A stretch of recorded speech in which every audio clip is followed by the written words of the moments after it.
사도신경으로 우리의 신앙을 고백하겠습니다. 전능하사 천지를 만드신 하나님 아버지를 내가 믿사오며 그 외아들 우리 주 예수 그리스도를 믿사오니 이는 성령으로 잉태하사 동정녀 마리아에게 나시고 본디오 빌라도에게 고난을 받으사 십자가에 못 박혀 죽으시고 장사한 지 사흘 만에 죽은 자 가운데서 다시 살아나시며 하늘에 오르사 전능하신 하나님 우편에 앉아 계시다가 저리로서 산자와 죽은 자를 심판하러 오시리라. 성령을 믿사오며 거룩한 공회와 성도가 서로 교통하는 것과 죄를 사하여 주시는 것과 몸이 다시 사는 것과 영원히 사는 것을 믿사옵나이다. 아멘. 찬송가 93장을 함께 찬송하겠습니다.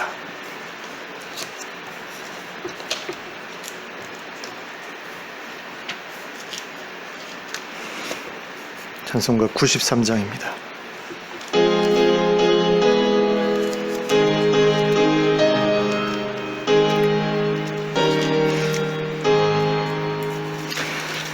예수는 나의 힘이요 내 생명 대신에 구주 예수 떠나 살면 죄 중에 빠지리. 눈물이 앞을 가리고 내 맘에 근심 쌓일 때 위로하고 힘주시는 주 예수. 예수는 나의 힘이요 내 친구 되시니 그녀를 간구하면 풍성히 받으리. 햇빛과 비를 주시니 추수할 곡식 많도다. 귀한 열매 주시는 주 예수. 예수는 나의 힘이요 내 기쁨 되시니 그 명령을 준행하여 늘 충성하겠네. 주야로 보호하시며 다른 길 가게 하시니 의지하고 따라가리 주 예수. 예수는 나의 힘이요 내 소망 되시니 이 세상을 떠나갈 때 곧 영생 얻으리. 한없는 복을 주시고 영원한 기쁨 주시니 나의 생명 나의 기쁨 주 예수. 찬송가 302장을 함께 찬송하겠습니다. 302장 함께 찬양합니다.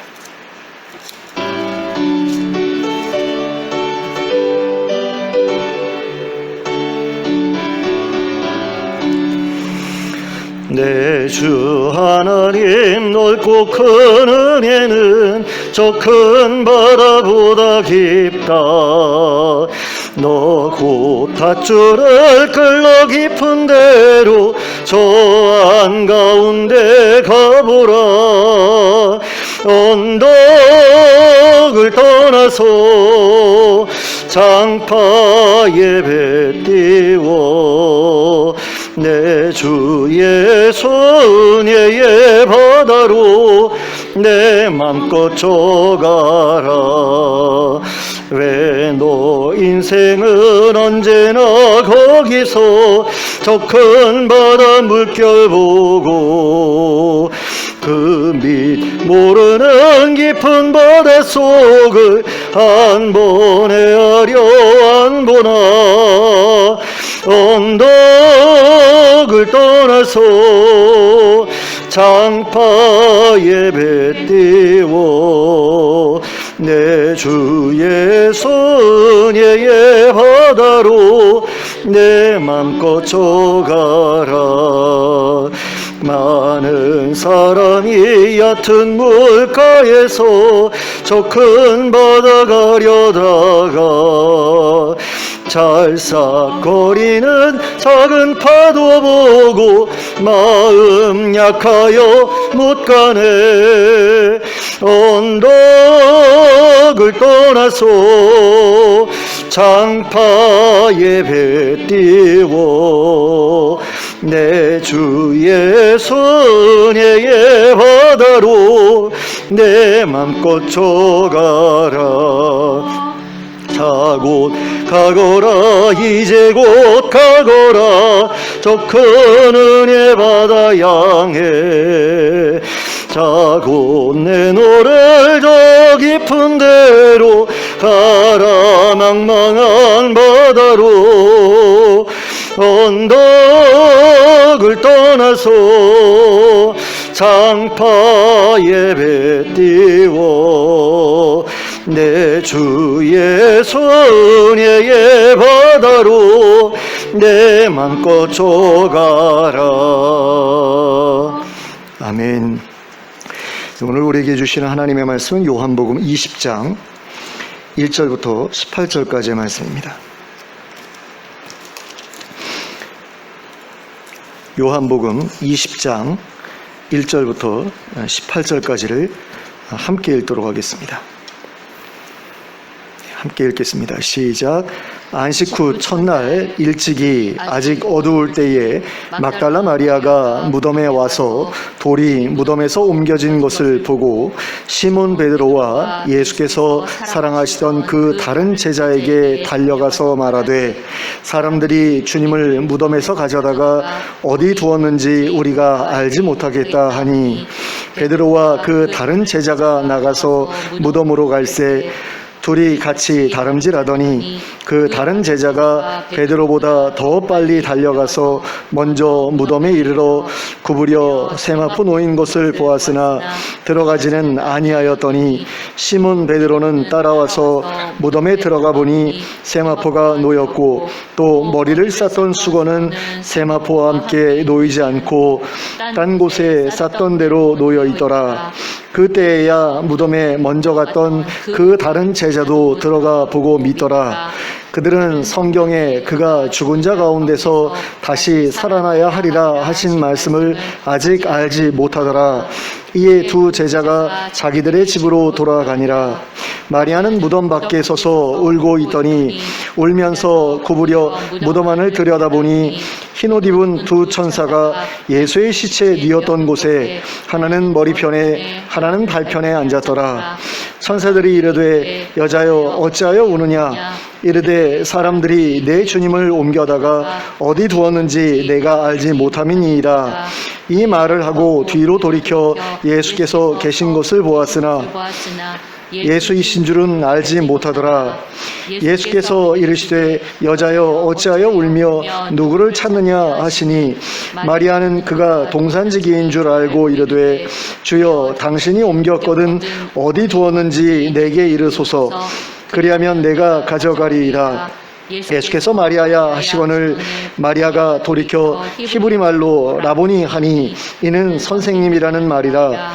예수께서 이르시되 나를 붙들지 말라. 내가 아직 아버지께로 올라가지 아니하였노라. 너는 내 형제들에게 가서 이르되 내가 내 아버지 곧 너희 아버지 내 아버지 곧 너희 하나님께로 올라간다 하라 하시니 막달라 마리아가 가서 제자들에게 내가 주를 보았다 하고 또 주께서 자기에게 이렇게 말씀하셨다 이르니라. 아멘. 너희 아버지 내 하나님 곧 너희 하나님께로 올라간다 하라 하시니, 제가 좀 많이 실수가 좀 많았네요. 6월절이 지나기 전에 제자들은 십자가에서 돌아가신 예수님을 아리마대 사람 요셉의 새 무덤에 안치해두고 집으로 돌아갔습니다. 그리고 안식일을 보내고 그 다음날 아침이 되자 막달라 마리아가 그 무덤에 찾아갔습니다. 막달라 마리아는 아리마대 사람 요셉과 니고데모가 예수님의 시신을 무덤에 안치하는 모습을 끝까지 지켜보았고, 또 돌을 굴려 무덤 입구를 막아 놓는 것까지 지켜보았습니다. 그리고 무덤 입구에 한참을 울면서 앉아 있다가 집으로 돌아갔습니다. 그래서 막달라 마리아는 그 무덤이 어디에 있는지 분명하게 기억하고 있었습니다. 그런데 막달라 마리아가 그 무덤에 찾아갔을 때 입구를 막아놓았던 돌이 옮겨져 있는 것을 발견했습니다. 그리고 본문에는 기록되어 있지 않지만 뒤에 이어지는 내용을 보면 아마도 무덤 속에 예수님이 계신지 계시지 않는지를 확인을 하고, 또 예수님의 시신이 어디에 옮겨졌는지 주변을 살펴보고 돌아갔던 것 같습니다. 그럼에도 불구하고 예수님의 시신을 발견하지 못하자 그녀는 사도들의 집으로 달려갔습니다. 그리고 베드로와 요한을 만나서는 사람들이 예수님의 시신을 무덤에서 어디론가 옮겨간 것 같다고, 근데 우리가 찾아봤는데 도저히 못 찾겠다고 그렇게 전해 주었습니다. 그러자 그 말을 들은 베드로와 요한은 예수님의 시신을 모셔두었던 무덤을 향해서 달려갔습니다. 본문 4절 이하의 내용을 보면 요한이 베드로보다 걸음이 빨랐던 것 같습니다. 그래서 먼저 도착해서 그 안을 들여다 보기는 했는데, 그래서 세마포가 놓여있는 것은 봤는데 막상 자기는 들어가지 않고 입구에서 기다리고 있다가 베드로를 이제 먼저 들여보냈던 것을 보게 됩니다. 어쩌면 두려워서 그랬던 게 아닐까라는 그런 생각이 들어요.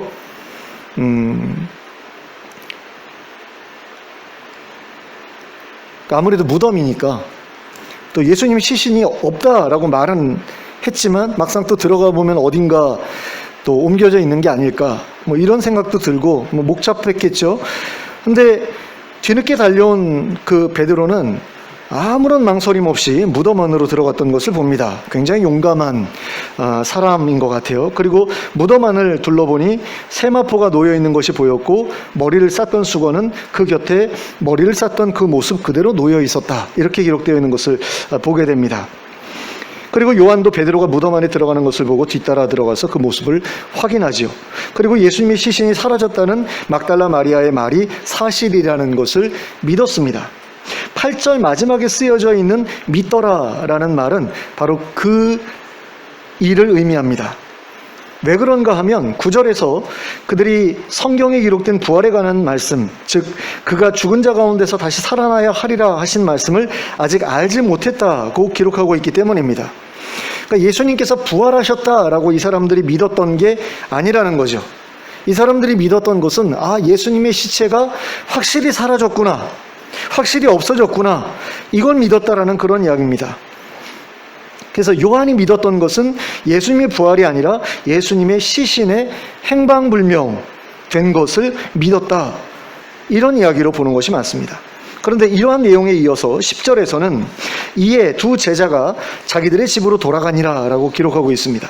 예수님의 시신이 없어진 것을 확인하고는 그냥 집으로 돌아가 버렸다라는 것입니다. 이들은 예수님의 시신이 무덤 근처에 있지 않을까 하고 찾아보려는 노력도 전혀 보여주지 않습니다. 그들은 예수님의 시신이 사라졌다는 사실을 깨닫게 되자 마음에 충격을 받았는지 그냥 집으로 돌아가 버립니다. 그럴 수도 있다라는 생각이 듭니다. 어떤 충격적인 사건이 딱 일어났을 때 그 다음에는 아무 생각이 나지 않죠. 그래가지고 그 다음에 뭘 해야 될지 몰라가지고 멍해 있다가 그냥 주저앉아 버리는 경우도 있고요. 그러니까 집에 돌아가서 고민을 해보려고 하는 것인지 어쩌려고 했던 것인지는 알 수가 없습니다. 만일 다른 제자들과 한번 상의해 봐야 되겠다, 일단 상의해 봐야 되겠다, 그래서 제자들과 다 함께 모여서 함께 무덤에 와서 다시 한번 찾아봐야 되겠다, 이런 생각을 했다라고 한다면 조금 더 일찍 모여서 무덤으로 왔어야 맞습니다. 그런데 남아있던 제자들이 다 함께 한 곳에 모였던 시간은 저녁이 다 되어서였습니다. 그리고 그때에는 이미 막달라 마리아가 부활하신 예수님을 내가 만났다라고 전달한 다음이었고요. 또 그 모인 자리에 부활하신 예수님께서 친히 찾아오시기까지 했다라는 것을 생각해 볼 때 이 두 제자가 집으로 돌아가서 실제로 한 일이 거의 없었다라는 사실을 우리가 알 수 있게 됩니다. 그러니까 이 사람들은 무덤에 시체가 없구나, 확인 끝, 그러고서 집에 가고 그걸로 끝났다라는 거죠. 모르겠어요. 저녁에 다 같이 모인 다음에 한번 논의해보자 뭐 이러면서 이제 다른 제자들한테 모여라 하고 연락만 보냈는지도 모르겠어요. 근데 마리아는 조금 달랐죠. 두 사람이 집으로 돌아간 후에도 무덤에 남아 있었습니다.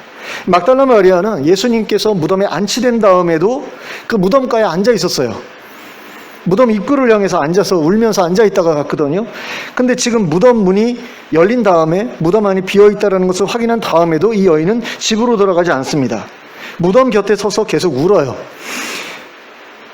그러니까 안치됐을 때, 시신이 안치됐을 때도 무덤 문가에서 울고 있었고, 시신이 사라졌다는 사실을 발견한 후에도 무덤 문가에서 서서 울고 있는 그런 모습을 봅니다.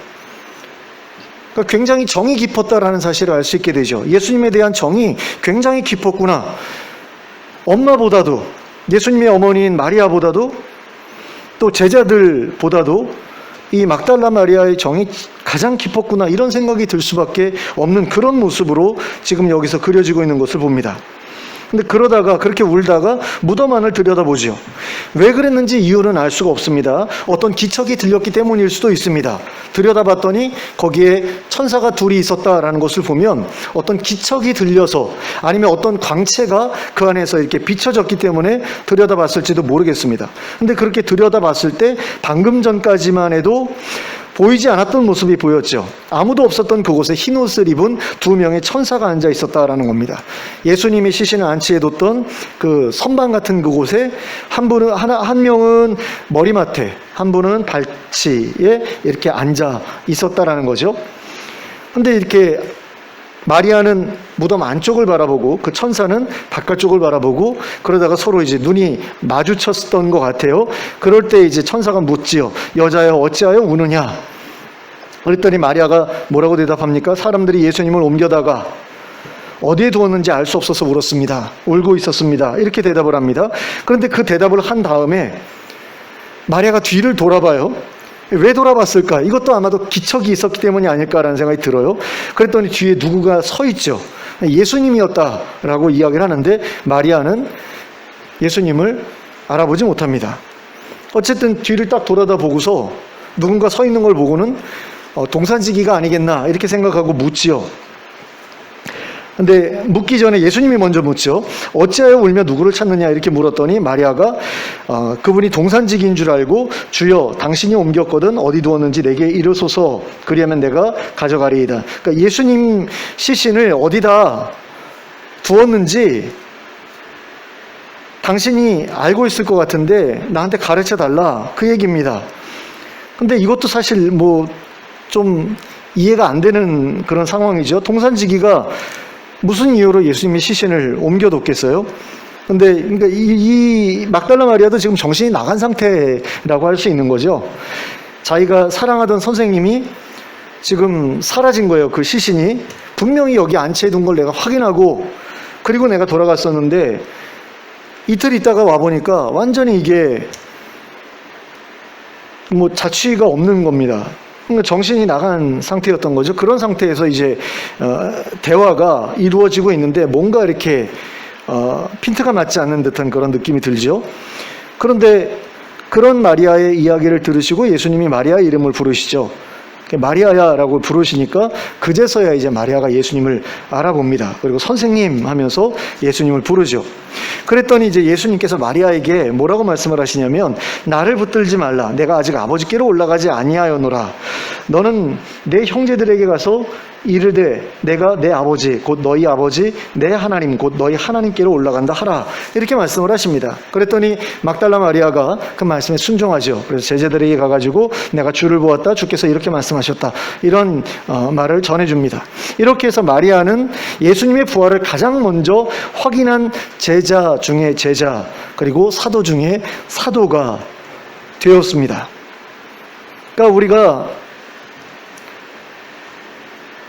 사도라고 이렇게 부를 때 남자 제자들, 예수님의 12제자 중에서 이제 배신자 빼놓고 11제자만을 사도라고 부르거나 아니면 그들의 이제 그 후배라고 할 수 있는 사람들 있잖아요. 그런 사람들을 이제 사도라고 부르는데 그 가운데서 여자에 대해서는 사도라는 이름을 붙이지 않고 또 그들에 대해서 제자라는 이름도 붙이지 않는 그런 어떤 그 가부장적인 어떤 그런 모습들이 기독교 전통 가운데 사실 있는데 참 놀라운 일이 아닐 수가 없는 거죠. 예수님께서 자신의 부활을 가장 먼저 여성에게 보여주셨고 또 그 여성들을 통해서 그 부활의 소식을 사도들에게 전하게 하셨다라고 했을 때 이거는 사도가 어떤 면에 마리아가 어떤 면에서는 사도들보다 더 나은 믿음, 더 나은 신앙을 가지고 있었다는 그런 이야기가 되거든요. 그러니까 굉장히 대단한 그런 영광을 이 막달라 마리아가 얻었다라고 할 수 있는 겁니다. 그런데 그렇다고 하면 막달라 마리아가 예수님의 부활에 대한 첫 번째 증인이 될 수 있었던 이유는 뭐냐? 이걸 우리가 한번 생각해 볼 필요가 있는데요. 그것은 제가 생각하기로는 그녀가 무덤에 계속해서 남아 있었기 때문이다. 그런 생각이 들어요. 그러니까 다른 두 제자는 예수님의 시신이 없어졌다는 말을 듣고도 예수님의 시신을 찾아보려는 어떠한 노력도 하지 않지요. 그들은 아마 이렇게 생각했을 것 같아요. 대제사장의 무리들이나 로마 군인들이 예수님의 시신을 탈취해 갔을 것 같다. 이런 식으로 생각하지 않았을까 싶습니다. 그리고 사실이 그렇다고 한다면 자신들이 할 수 있는 일은 아무것도 없다. 이렇게 생각했을 것이 분명합니다. 그러니까 그들이 예수님의 시신을 찾아보려고 노력하지 않았던 이유는 아마 그런 이유가 아니었겠나. 이런 생각이 들어요. 그런 이유가 아니면 이들의 행동을 설명할 다른 방법이 없습니다.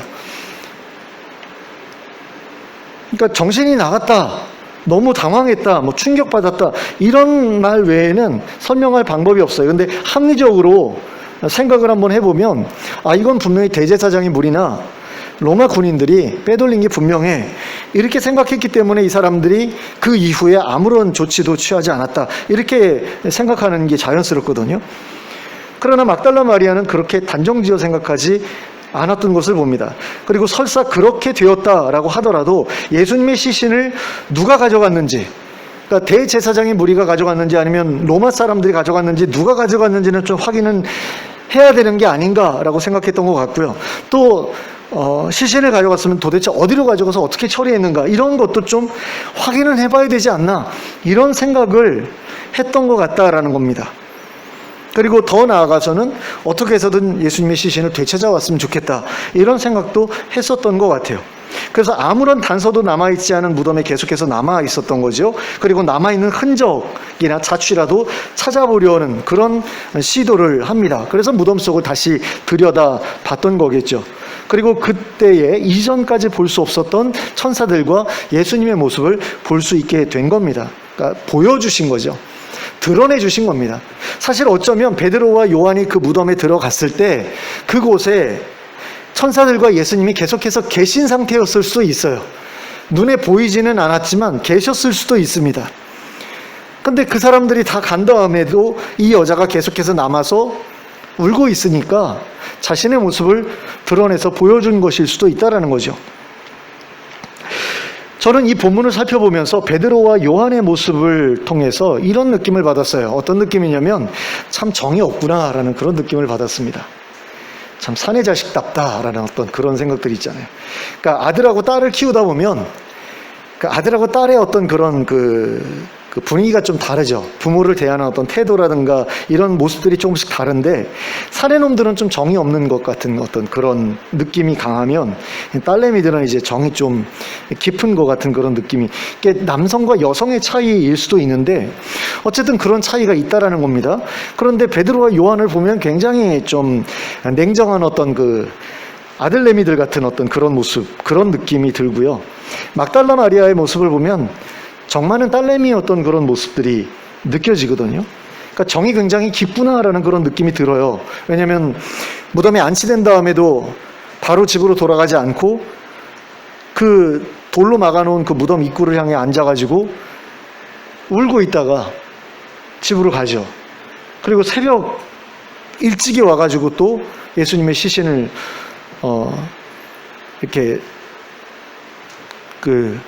향유를 바르고 다시 이렇게 세마포로 싸고 하는 그 작업을 다시 하려고 이제 오는 그런 모습들, 그리고 제자들이 간 다음에도 계속해서 그 무덤에 남아있는 어떤 그런 모습들을 보면서 굉장히 정이 깊었다라는 그런 생각이 들어요. 예수님의 어머니보다도 이 막달라 마리아가 예수님을 사랑하는 그 사랑이 더 크지 않았나라는 그런 생각이 들거든요. 근데 제가 이런 그 정을 어디서 느껴봤냐면, 예전에 부교역자 생활할 때 권사님들 중에 그렇게 그 전도사님들을 그렇게 챙겨주시는 분들이 계셨거든요. 전화도 자주 해주시고, 뭐 이렇게 먹을 거 생기면 이렇게 챙겨주시고, 또 명절 되면은 이렇게 용돈 챙겨주시고, 이러면서 책 사보라고 그러면서 용돈 챙겨주시는데, 굉장히 그분들도 삶이 힘들고 어려운데도 불구하고 그렇게 그 젊은 그 전도사님들 챙겨주시는 걸 보면서, 야, 이분들의 애정이 이렇게 참 깊구나, 감사하다라는 어떤 그런 마음이 들었거든요. 근데 그런 어떤 정을 이 막달라 마리아가 예수님에 대해서 가지고 있었다라는 거죠. 저는 막달라 마리아가 바로 그런 애정을 가지고 있었기 때문에 예수님의 흔적과 예수님의 자취를 그 무덤에 남아서 찾으려고 했었다라는 생각이 들어요.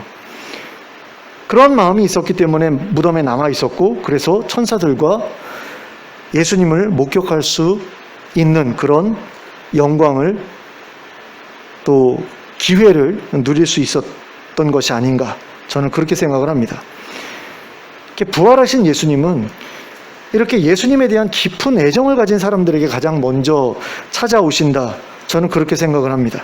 아무리 오랫동안 신앙생활을 해왔고, 아무리 오랫동안 교회에 다녔다고 해도, 또 아무리 많은 성경 지식을 가지고 있다고 해도 예수님에 대한 진실한 애정이 없다면 부활하신 예수님이 찾아오시거나 만나주시거나 하는 일을 경험하기는 굉장히 어렵다라는 그런 생각을 합니다. 오직 예수님을 만나고자 하는 사람, 예수님께서 정말로 계시다면 내가 꼭 만나 뵈어야 되겠다, 이런 사람, 또 예수님을 너무너무 사랑하기 때문에 난 꼭 만났으면 좋겠다라는 그런 사람들에게 예수님 찾아오시죠. 그리고 자신의 실존을 드러내 보여주십니다. 그리고 그러한 경험을 한 사람은 예수님에 대한 증인이 되어 예수님을 전하게 되어 있습니다.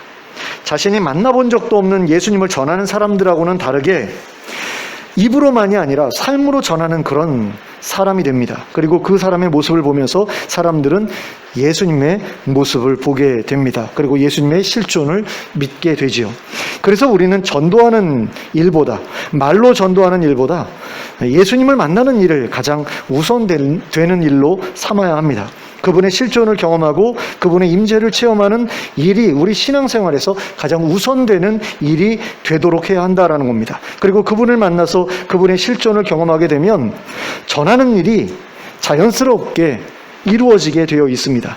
그분을 깊이 만나게 되면 만나게 될수록 삶의 변화가 나타나게 되고, 변화된 삶으로 인해서 주변 사람들에게 영향을 끼치게 됩니다. 그리고 그런 영향을 끼치게 될 때에 참된 증인으로서 복음을 전할 수 있고, 또 그 사람의 변화를 기대할 수 있게 된다는 것입니다. 그런데 어떤 사람들은 그렇게 부활하신 예수님을 만난 후에도 증인으로 살아가지 못하는 경우가 있습니다. 그리고 그것은 어쩌면 예수님을 오직 나만 사랑하시는 예수님, 나만의 예수님으로 삼으려고 하기 때문이 아니겠나, 이런 생각을 해봅니다. 그러니까 예수님을 오직 나만의 예수님으로 삼고 나만의 예수님으로 섬기려고 하기 때문이 아니겠는가, 독점하려는 어떤 그런 마음 때문이 아니겠는가. 하지만 예수님께서는 우리가 그렇게 하는 것을 기뻐하지 않으십니다. 그분은 우리가 예수님을 우리끼리만 독점하는 것을 원하지 않으십니다. 그래서 우리에게 너 혼자서만 매달리지 말라고 하십니다. 자, 17절 말씀을 다시 한번 보셨으면 좋겠습니다. 제가 읽어드립니다. 예수께서 이르시되 나를 붙들지 말라. 내가 아직 아버지께로 올라가지 아니하였노라. 너는 내 형제들에게 가서 이르되 내가 내 아버지 곧 너희 아버지 내 하나님 곧 너희 하나님께로 올라간다 하라 하시니. 자, 예수님께서 마리아를 향해서 나를 붙들지 말라고 하셨습니다. 그런데 이 붙들지 말라는 이 말의 의미가 무엇이냐? 어떤 분들은 이 붙들지 말라는 말을 만지지 말라는 말로 그렇게 이해합니다.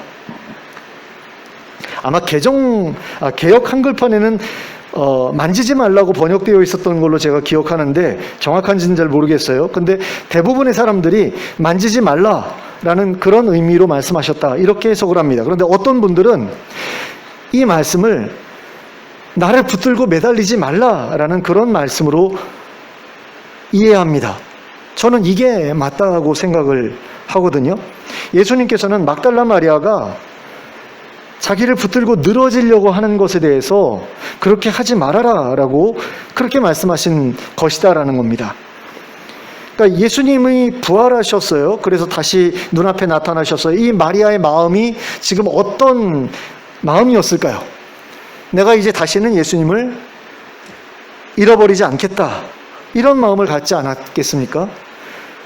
예수님을 내가 놓아드리지 않겠다, 화장실 가실 때도 내가 따라가겠다, 이런 마음이 있어야지 어떻게 보면 정상 아닙니까? 정말로 사랑하던 분인데 그분이 정말 억울하게 비참하게 돌아가셨어요. 근데 죽은 줄 알았는데 살아계셔요.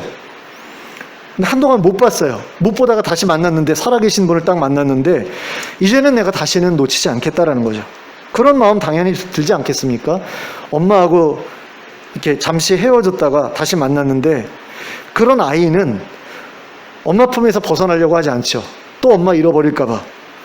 그런 거하고 똑같은 그런 마음을 가지고 이 여인이 지금 예수님을 붙잡고 안 놓아주려고 했었다라는 겁니다. 그래서 예수님께서 나를 붙잡지 마라, 내게 매달리지 마라 라는 그런 말씀을 하신 거죠. 그리고 나를 떠나서 제자들한테 가라, 이렇게 말씀을 하신 거예요.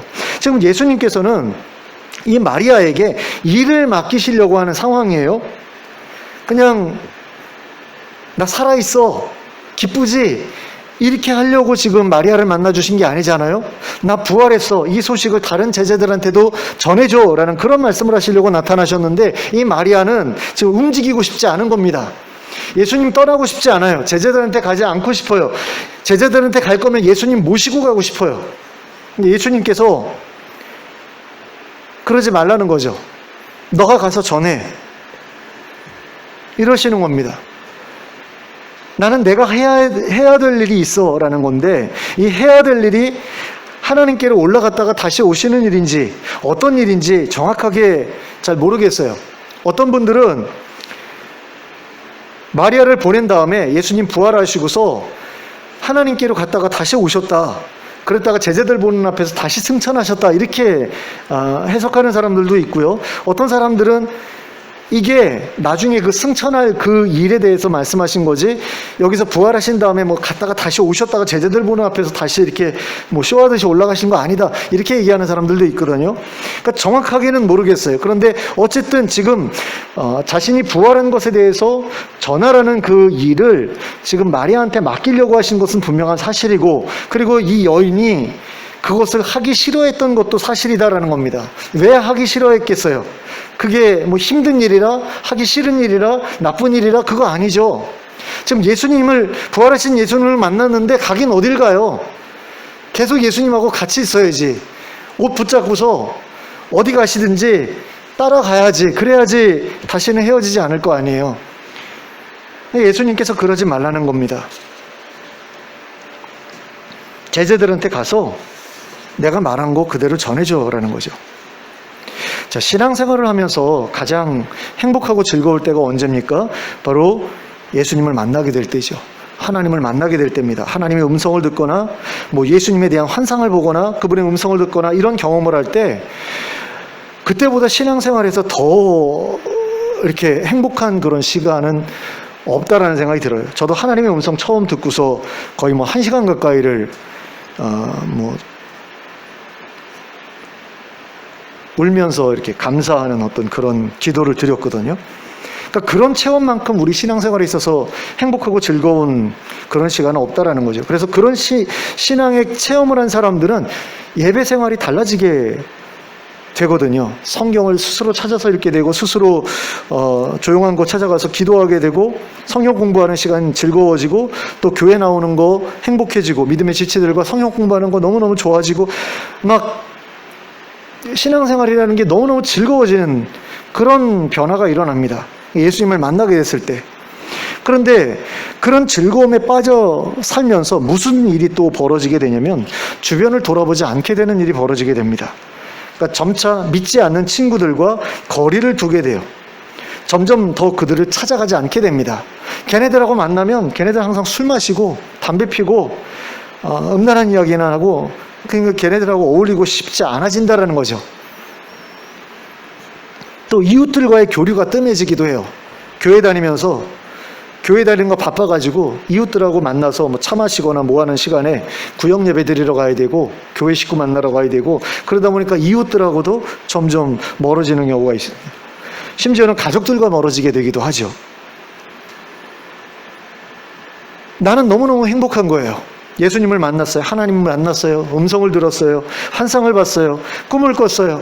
어떤 놀라운 기적을 체험했어요. 하나님이 너무 좋아요. 그분하고 깊이 교제하면서 이런 신비스러운 일을 계속해서 체험하면서 살고 싶어요. 마치 변화산상에서 베드로가 와 너무 좋아요. 여기다가 초막 셋을 짓고서 여기서 같이 살아요. 이랬던 것과 같은 그런 마음을 우리가 품게 된다는 거죠. 오직 교회에만 가고 싶고 교회에서만 머물러 있고 싶고 또 교회 식구 들어가면 어울리고 싶고 성경 읽고 기도하는 일만 중요한 것처럼 여겨지고 신앙생활만 중요한 것처럼 여겨지는 그런 변화가 일어난다라는 거죠. 저도 사실 그랬었거든요. 중학교 3학년 때 교회를 딱 나갔는데 교회에 너무 사람들이 좋은 거예요. 학교 친구들하고 비교해 보니까 너무 애들이 착해요. 착하고 다들 괜찮은 것 같아요. 성품도 다 괜찮은 것 같고 여자애들도 이쁘고. 저는 남중 다녔는데 그러니까 교회만 가고 싶은 거죠. 교회 가서 교회에서만 있고 싶고 딴 거 공부하기 싫고 성경 읽는 건 재밌고 성경은 2시간 3시간 읽어도 지루하지가 않은데 영어 단어 외우고 뭐 수학 문제 풀고 너무 지겨운 거예요. 기도하는 일 그거는 이제 좋은데 다른 건 싫고 뭐 이런 거죠. 이게 나쁜 거라고 할 수 있을까요? 어떤 면에서는 뭐 그렇게 나쁜 것 같지는 않아요. 좋은 거라고도 할 수 있죠. 예수님 붙드는 거 뭐 나쁜 일 아니라고도 생각할 수 있어요. 그런데 그렇게 예수님만 붙들고 내가 해야 될 다른 일들을 돌아보지 않을 때 그거는 나쁜 일이 될 수도 있는 거죠. 그러니까 예수님께서 맡겨주신 일들을 돌아보지 않고 오직 예수님만 붙들고 있을 때 그것은 예수님의 뜻과는 거리가 먼 그런 모습일 수 있다라는 겁니다.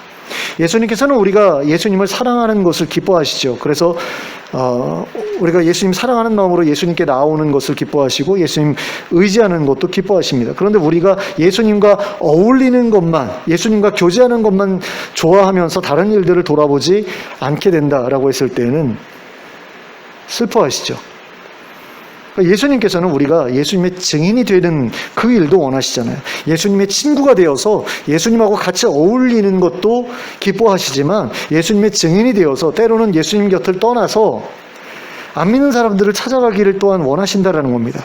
그래서 예수님처럼 이웃을 사랑하고 그들을 돌보고 그들을 섬기는 일을 하기를 원하신다라는 거죠. 예수님께서 하나님과 함께 있는 거 좋지만 하나님과 함께 있는 게 가장 행복하지만 하나님 곁을 떠나서 사람들에게 오셨던 것처럼 우리도 예수님과 함께 있는 게 기쁘고 즐겁지만 예수님을 떠나서 이웃들에게 찾아가서 그들과 함께 하면서 그들에게 증인이 되는 그 일도 기뻐하신다라는 겁니다.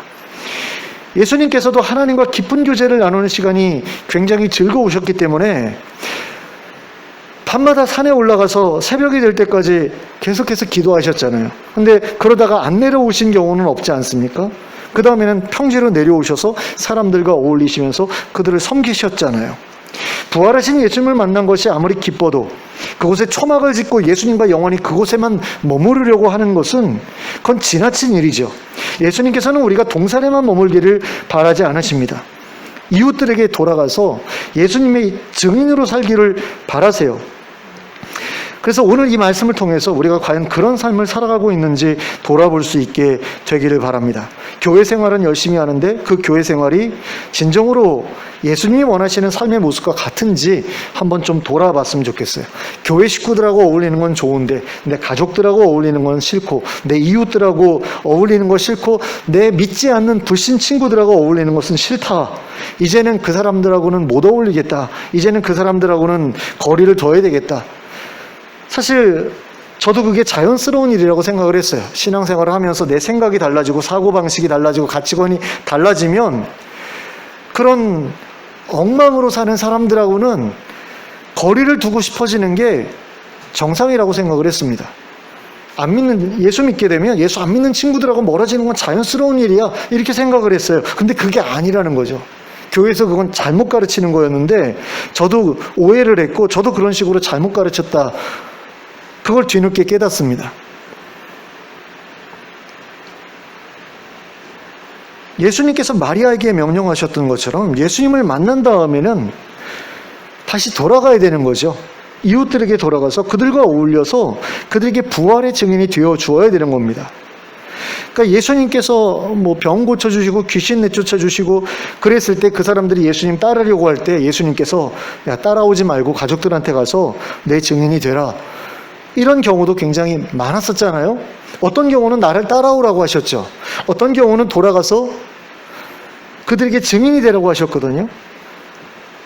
근데 하나님께서 나를 따라와라 그러면 따라가는 게 맞아요. 예수님께서 너 나하고 같이 있어라, 가족들을 떠나서 나를 따라와라, 그럴 때는 따라가는 게 맞아요. 그런데 예수님께서 너 이웃들에게 돌아가라, 너 불신 친구들에게 돌아가라, 교회 식구들하고만 어울리지 말고 너가 볼 때 엉망으로 사는 그 사람들, 그래서 거리를 두고 더 이상 상종하기 싫은 그 사람들에게 돌아가라, 이러실 수도 있거든요.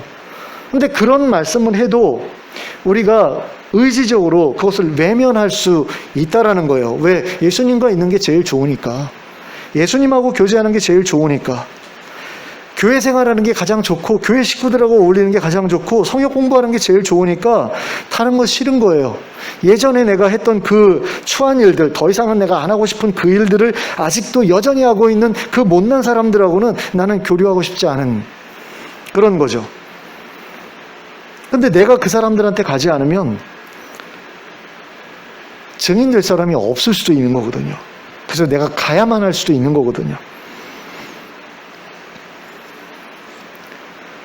그래서 예수님을 만난 다음에는 예수님과 어울리는, 교회에서 교회 중심적으로 사는, 교인들하고만 이렇게 친밀하게 지내는 그런 삶이 아니라 예수님의 증인이 되어서 아직 예수님 만나지 못한 사람들에게 나아가는, 그래서 그들을 가까이 하고 그들을 섬기는 그런 삶을 사는 우리가 될 수 있길 바랍니다. 그래서 예수님께서 영원히 우리 곁으로 오시는 그날에 그분에게 내어드릴 많은 열매를 거둘 수 있도록 잘 준비해 나가는 우리 모두가 될 수 있기를 예수 그리스도의 이름으로 축원합니다. 기도하겠습니다. 사랑의 하나님 아버지, 막달라 마리아가 얼마나 정이 깊은 사람이었는지를 본문을 통해서 보게 됩니다. 얼마나 예수님을 사랑하셨는지, 그 사랑이 지극했는지, 하나님, 우리가 그 여인의 모습을 보면서 참으로 아름답다는 생각을 하지 않을 수가 없습니다. 그리고 우리도 그래야 되겠다라는 그런 생각을 하게 됩니다. 그런데 예수님께서 막달라 마리아를 향해서 나를 붙들지 말라고 하셨을 때 그것이 어떤 의미인지를 하나님 아버지, 우리가 깊이 생각해 보기를 원합니다. 나를 붙들고 늘어져서 너의 할 일을 못하거나 나의 할 일을 회방하거나 하지 말라는 그런 의미로 하신 말씀이라고 할 때 하나님, 우리는 과연 그 말씀에 순종하고 있는지 스스로 돌아볼 수 있기를 원합니다. 과연 우리가 하나님 안에서 신앙생활을 즐기고 누리는 것만을 우리가 추구하고 있지는 않은지, 아니면 정말로 예수님처럼 사랑하는 아버지 곁을 떠나서 하나님 죄인들 곁으로 와서 그들을 섬기는 그런 일을 우리도 해야 되는데 못하고 있는 것은 아닌지 우리가 돌아보고 또한 반성해야 될 것이 있으면 반성하게 되기를 원합니다. 그래서 하나님의 증인, 예수님의 증인, 또 부활의 증인으로 살아가는 가운데 많은 사람들을 하나님께로 이끌고 하나님을 믿고 예수 그리스도의 부활에 동참하는 자로 초청하는 그 일에 최선을 다하는 저희들 될 수 있도록 인도해 주시옵소서. 예수 그리스도의 이름으로 기도하였습니다. 아멘. 찬송가 442장 함께 찬송하겠습니다. 442장 찬송하겠습니다.